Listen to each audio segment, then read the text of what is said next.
नमस्कार साथियों, जय हिंद। बीपीएससी की जो बहाली है और बीपीएससी की 70वीं सिविल सेवा परीक्षा पर जो भी अपडेट है, आपको पता है सबको कि बीपीएससी द्वारा आयोजित परीक्षा में जो बापू परिसर में बापू परीक्षा केंद्र पर जिस प्रकार से धांधली संकेत जो है वो मिले हैं और पूरी तरीके से जो रिपोर्ट है वो सबमिट हुआ है पटना पुलिस द्वारा। और पूरी तरीके से इस बात पर अब गहन मंथन चलने वाला है और बीपीएससी के कार्यालय में आज मीटिंग होने वाली है, महत्वपूर्ण मीटिंग। पूरे छात्र अभ्यर्थियों की नज़र उस मीटिंग पर है कि क्या बीपीएससी इस प्रकार से सारी चीज़ों को करने जा रही है। और छात्रों अभ्यर्थियों को जो रिपोर्ट कई अखबारों ने काफ़ी सुर्खियों में इसको छापा है कि बीपीएससी बता रही है कि कुछ उपद्रवी तत्व जो है वो परीक्षा में जानबूझकर अपीयर हुए थे। तो आपको ये भी बताने की ज़रूरत है कि जिन लोगों को 12:30 बजे तक प्रश्न पत्र मुहैया नहीं कराया गया, वो किसी भी लोगों को परीक्षा में शामिल होने वाले 4,80,000 परीक्षार्थी में से सभी से अगर एक सवाल आप करेंगे तो एक बात ज़रूर स्पष्ट है कि पूरी तरीके से उन सारे लोगों से अगर सवाल करेंगे कि क्या आपको प्रश्न पत्र 12:10 पर 12:20 पर अगर नहीं मिलता है तो आपके मन में जो मनोदशा होगी वो कैसी होगी। जाहिर सी बात है, लोग विरोध करेंगे। और विरोध इस कदर कि कई कमरों में उनको प्रश्न पत्र मुहैया कराया गया था और कई लोगों को नहीं कराया गया। 12,000 के आसपास जो परीक्षार्थी थे उस परीक्षा केंद्र में थे। और पूरी तरीके से जो वीडियो फुटेज सामने आए हैं, कई चैनलों ने उसको चलाया है और पूरी तरीके से इस बात को के तरफ पूरी तरीके से कर रहे हैं कि छात्र जो है एक रूम से दूसरे रूम में आए और तोड़ फोड़ करने लगे, प्रश्न पत्र को फाड़ने लगे। पूरी तरीके से परीक्षा के में जो हो रही थी उसको, जब आप जाहिर सी बात है कि जब एक रूम में किसी लोगों को प्रश्न पत्र मुहैया कराया गया और कई लोगों को जो दूसरे रूम के लोग जो है वो इंतजार करते रहे 12:30 बजे तक और उनको नहीं कराया गया, तो इस बात पर ये बात तो बीपीएससी को बताना होगा ना कि आपने क्यों नहीं कराया। क्या ऐसी बात थी? अगर किसी कमरे में 40 लोग अपीयर होते हैं तो 40 प्रश्न पत्र उनको पहले ही और 11:55 पर सभी को क्वेश्चन बुकलेट, ओएमआर शीट और सारी चीज़ें जो है उपलब्ध कराई जाती है ताकि वो 5 मिनट के अंदर सारी चीज़ों को फुल फिलअप कर ले और फिर परीक्षा की शुरुआत जो है 12 बजे से लेकर 2 बजे तक होगी। तो बीपीएससी उल्टे छात्रों को जो है वो क्रिमिनल माइंडेड, वो उपद्रवी तत्व, असामाजिक तत्व, आप पता नहीं किन किन चीज़ों से संबोधित कर रहे हैं। पूरी तौर से बीपीएससी आज जिस बात पर हम लोग काफ़ी सामान्यीकरण और नॉर्मलाइजेशन को लेकर जो विवाद था, जिसको लेकर बीपीएससी कभी भी इस बात के लिए इनकार कर रहे थे लगातार कि हमने लागू नहीं किया, हम लागू करना नहीं चाह रहे थे। तो आप तो लागू बिल्कुल करना चाह रहे थे, बिल्कुल आपकी बात हो, शिक्षकों के साथ आपकी बैठक होती है।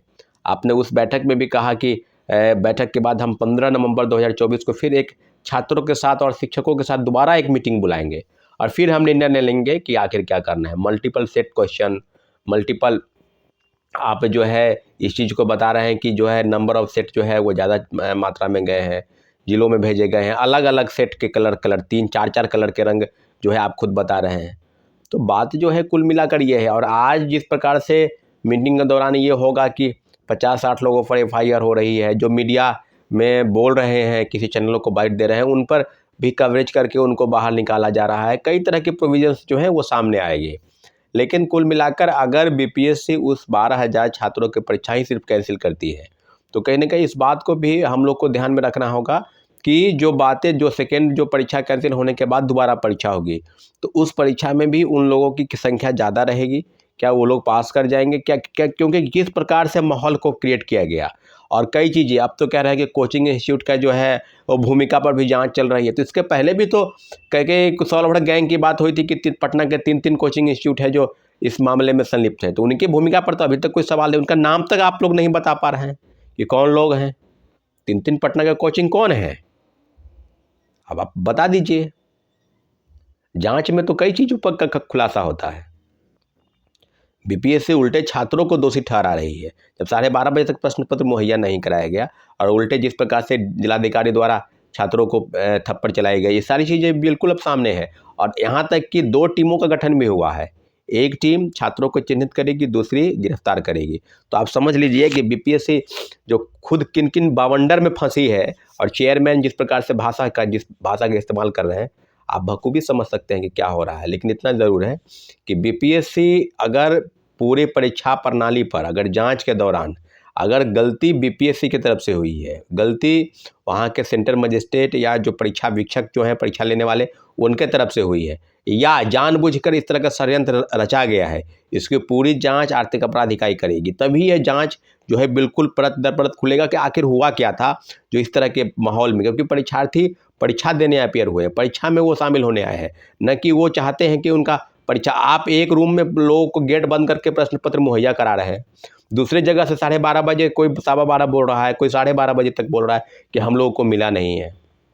तो ये बात बिल्कुल क्या है, क्या कई लोगों के कई राज्यों के परीक्षार्थी परीक्षा देने आए, उनकी स्थिति, उनके मन में किस तरह के सवाल होंगे कि बिहार की अस्मिता पर जो जो प्रश्न चिन्ह आपने पहले भी लगाया है और आगे भी उसको ठीक करने का प्रयास नहीं कर रहे हैं, बखूबी आप जानते हैं लोग साथी कि आखिर क्या होने वाला है।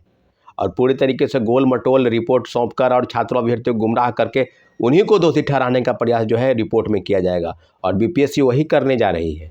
हम लोगों को जो जो डर था कि आखिर परीक्षा के दौरान आखिर किन किन लोगों को शामिल किया गया था, क्या अलग कमरों में उनको बैठाना कर प्रश्न पत्र मुहैया कराया गया, दूसरे लोगों को नहीं कराया जाना, क्या ये उचित था? इस तरह की रिपोर्ट पर क्या संज्ञान नहीं लेगी? उल्टे उल्टे छात्रों को आप कह रहे हैं कि उपद्रवित है, तो एक रूम में मिला नहीं, दूसरे रूम में आप क्वेश्चन प्रोवाइड करा के आप गेट बंद करके लिखवा रहे हैं, ना आप थंब इम्प्रेशन लिए, ना किन्हीं को आपने ये किया कि आप वेरिफिकेशन किए कि कौन लोग परीक्षार्थी किस परीक्षा में अपीयर होने आए हैं, कौन कौन लोग हैं। पूरी तरीके से बीपीएससी गफलतबाजी में खुद कर रही है और उल्टे छात्रों को प्रतिबंधित करने का प्रयास कर रही है। किसी को 5 साल का प्रोविजन एक्ट है कि आपको 5 साल प्रतिबंधित होगा, परीक्षा में बैठने नहीं दिया जाएगा। बीपीएससी, हम चाहते हैं कि बीपीएससी आज जो रिपोर्ट सौंपे उसमें पूरी पारदर्शिता के साथ रिपोर्ट सौंपे, इसी का इंतजार हम लोग कर रहे हैं साथियों। फिर आगे का निर्णय लिया जाएगा कि क्या करना है। ठीक है, धन्यवाद, जय हिंद।